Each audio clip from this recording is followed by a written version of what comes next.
Hello friends. दोस्तों, ये सामने आप लोग देखिए खूबसूरत सा फूल जो देख रहे हैं आप लोग। तो ये साल्विया का फ्लावर है। और साल्विया ठंड के महीने का जो ठंडी का समय होता है, तो ठंडी के महीने में आप देखते हैं कि बहुत ही खूबसूरत खूबसूरत फ्लावर आपको नर्सरी में दिखाई पड़ेंगे। तो आप नर्सरी से आप साल्विया का पौधा ले आ सकते हैं। और ये इतना अच्छा फूल होता है कि जब गर्मियाँ आ जाती हैं तो गर्मियों तक ये अच्छी तरह से ये चलता रहता है। तो दोस्तों, आज मैं आपको दिखाऊंगा कि कैसे इसको गमले में आप लगाएं ताकि ये भरपूर मात्रा में फ्लावरिंग कर सके। तो इसके लिए कुछ बातों का ध्यान रखना होगा आपको। तो सारी बातें मैं आपको स्टेप बाय स्टेप बताता जाऊंगा। आप पूरी वीडियो ध्यान से देखिए तो सारी बातें आपको समझ में आ जाएंगी। और ये देखिए, इसको मैं एक नर्सरी से खरीद के लाया था। दोस्तों, नर्सरी में ये बहुत महंगा नहीं मिलता है। अमूमन 25 से 30 रुपए में आपको एक प्लांट मिल जाएगा। और फ्रेंड्स, एक बार आपने लगा लिया तो नेक्स्ट ईयर के लिए इसी में से आपको ढेर सारे बीज भी मिल जाएंगे, जिसको आप संभाल करके रख लीजिए। और अगले साल जो है सितंबर अक्टूबर के महीने में सीडलिंग करके इसको आप अपने गार्डन में उगा सकते हैं। तो दोबारा आपको ख़रीदने की ज़रूरत नहीं पड़ेगी। तो चलिए ले लेते हैं एक गमला। ये देखिए, ये लगभग आप जो भी गमले लें लगभग 15 से 20 इंच के बराबर उस का गमला होना चाहिए। और नीचे एक होल होना चाहिए। नीचे होल होना बहुत ही इम्पॉर्टेंट है दोस्तों। कभी क्या होता है कि हम गमले में एक्स्ट्रा पानी डाल देते हैं तो वो पानी बाहर निकल जाए, क्योंकि अगर एक्सेस वाटर हो जाता है तो कोई भी पौधा हो वो उसमें फंगस लगने की चांसेस रहती हैं। तो ये देखिए, ये मैं क्या लगा रहा हूँ दोस्तों, ये कोकोपीट है। तो ये कोकोपीट आपको मार्केट में मिल जाएगा, आप ले सकते हैं। कोकोपीट लगाने का यही उद्देश्य है कि पानी जो है जितना भी इसमें हम लोग डालें तो वो छन करके निकल जाए, साथ ही साथ इसमें नमी भी बरकरार रहे। और साथ ही एक विशेष बात आप ध्यान दीजिए कि कोकोपीट डालने के लिए का मकसद यही होता है कि मिट्टी जो है वो पोरस बनी रहे। और मिट्टी भी आप रखिए तो दोमट बलुई मिट्टी रखिए, यानी रेतीली मिट्टी होनी चाहिए। रेतीली मिट्टी से ये फ़ायदा रहेगा कि पानी जो है इसमें टिकेगा नहीं। और मिट्टी जो कोकोपीट है उससे ये फ़ायदा होगा कि मिट्टी हमेशा नम रहेगी। तो सबसे पहले क्या करते हैं, मिट्टी को अच्छी तरह से महीन कर लेते हैं। और इसमें थोड़ा सा ये जो सरसों की खली आप देख रहे हैं ये डाल देंगे।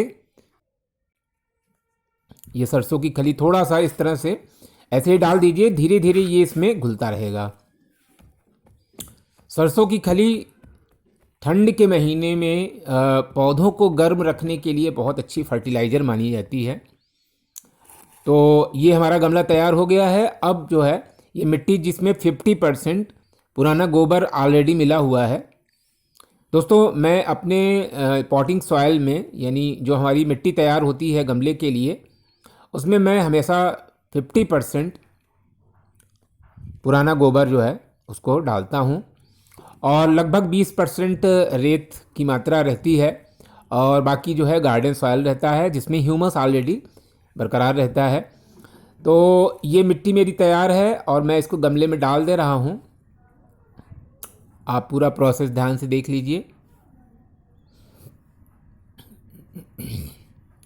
दोस्तों, ये मिट्टी, ये ध्यान रखें कि मिट्टी ठस नहीं होनी चाहिए। ये मिट्टी हमेशा इस तरह से रखें कि इसमें वाटर लॉगिंग ना होने पाए। और बस अब इसके बाद हम प्लांट को अच्छी तरह इसमें लगा देते हैं। और एक चीज़ और ध्यान रखिए कि मिट्टी थोड़ा सा एसिडिक होनी चाहिए। इसलिए जब आपका पौधा एक बार सेट हो जाए तब बीच बीच में आप भरपूर फ्लावरिंग के लिए आप इसमें थोड़ी सी छाछ जो है डाइल्यूट करके डाल दिया करें। ये छाछ जब इसमें पड़ेगा ना तो आप देखेंगे कि इसमें खूब ढेर सारे फूल इसमें आएंगे।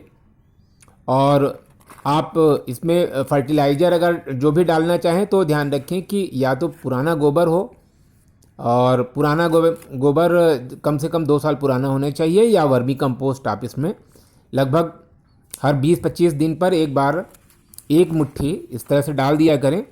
और अगर आप केमिकल फर्टिलाइज़र डालना चाहते हैं तो कुछ दाने लगभग 1.5-2 महीने के अंतराल पर इसमें जड़ों से थोड़ा सा दूरी पर डीएपी डाल सकते हैं।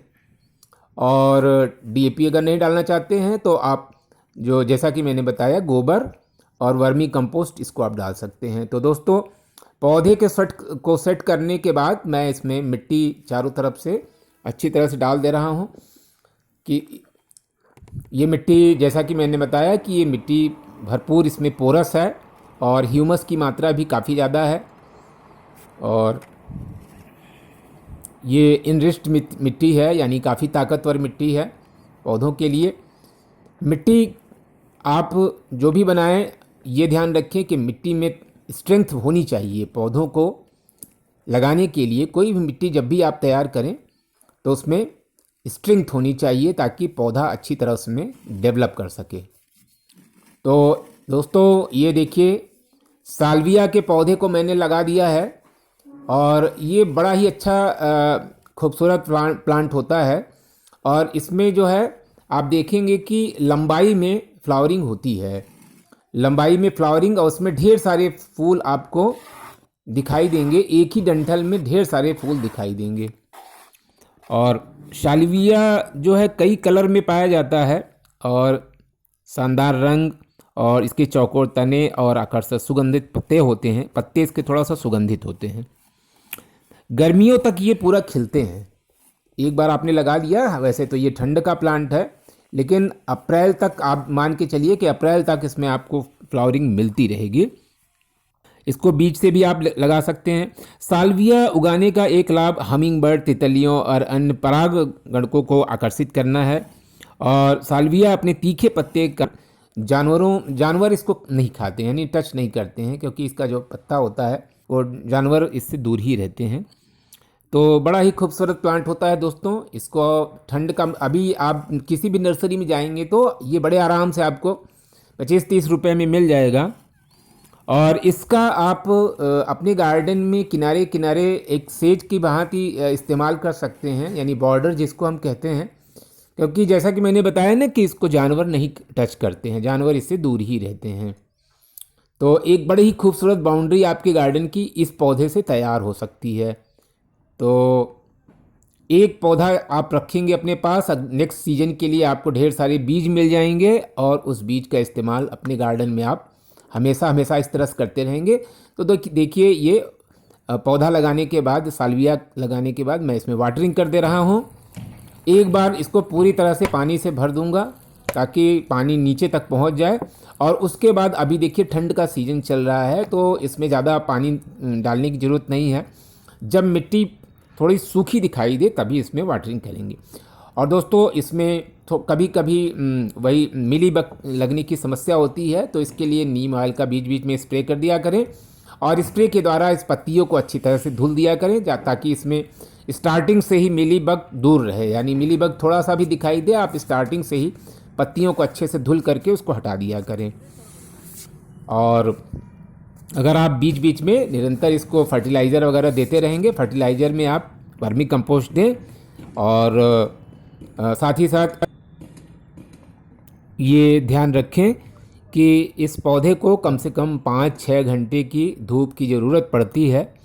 तो अभी ठंड के समय में माइल्ड सनलाइट रहती है, इसको आप धूप में ही रखें, शेडिंग एरिया में इसमें फ्लावरिंग नहीं हो पाएगी ठीक से। तो दोस्तों ये फ्लावर आपको कैसा लगा, और अगर आपको ये वीडियो पसंद आया हो तो प्लीज़ इसको लाइक और सब्सक्राइब करें मेरे चैनल को और इसको शेयर करें। तो दोस्तों मिलते हैं किसी और वीडियो के साथ, तब तक के लिए happy day, thanks for watching.